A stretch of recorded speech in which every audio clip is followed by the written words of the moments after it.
Chief justice Pakistan یحییٰ آفریدی نے 26ویں آئینی ترمیم کے خلاف درخواستوں پر سماعت فل کورٹ کے ذریعے کرنے کی مخالفت کر دی ہے۔ اس بارے میں مزید جانتے ہیں ڈان نیوز کے نمائندے عمر مہتاب برنی سے۔ جی عمر، بتائیے گا کیا تفصیلات ہیں آپ کے پاس؟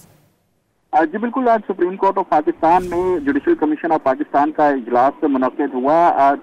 دوران اجلاس ہائی کورٹ میں ججز کی نامزدگیوں کے معاملہ جو ہے وہ 21 دسمبر تک مؤخر کیا گیا، جبکہ جسٹس شاہد بلال کو آئینی بینچ کا جج جو ہے وہ نامزد کر دیا گیا ہے۔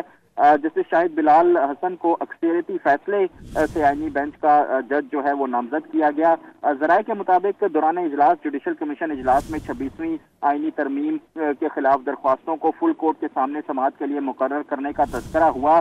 جسٹس منصور علی شاہ کی جانب سے 26ویں آئینی ترمیم کے خلاف درخواستوں پر سماعت فل کورٹ کے ذریعے کرنے پر بات کی گئی، جس پر چیف جسٹس پاکستان جسٹس یحییٰ آفریدی کی جانب سے مخالفت کی گئی، اور چیف جسٹس نے جسٹس منصور علی شاہ کو یہ پیغام دیا کہ 26ویں آئینی ترمیم کے خلاف درخواستیں کس نے اور کیسے فکس کرنی ہے یہ فیصلہ آئینی کمیٹی طے کرے گی۔ چیف جسٹس پاکستان جسٹس یحییٰ آفریدی کی رائے کو اکثریتی ممبران کی جانب سے سپورٹ کیا گیا۔ ذرائع کے مطابق جسٹس منصور علی شاہ کی جانب سے کہا گیا کہ میں نے اپنے خط میں 26ویں ترمیم فل کورٹ کے سامنے سماعت کے لیے مقرر کرنے کا ذکر کیا ہے، جس پر چیف جسٹس یحییٰ آفریدی کی جانب سے کہا گیا کہ جوڈیشل کمیشن کو یہ سکوپ ہی حاصل نہیں ہے کہ 26ویں ترمیم کو زیر بحث لائے۔ جی عمر برنی اپڈیٹ کر رہے تھے، آپ کا بہت شکریہ۔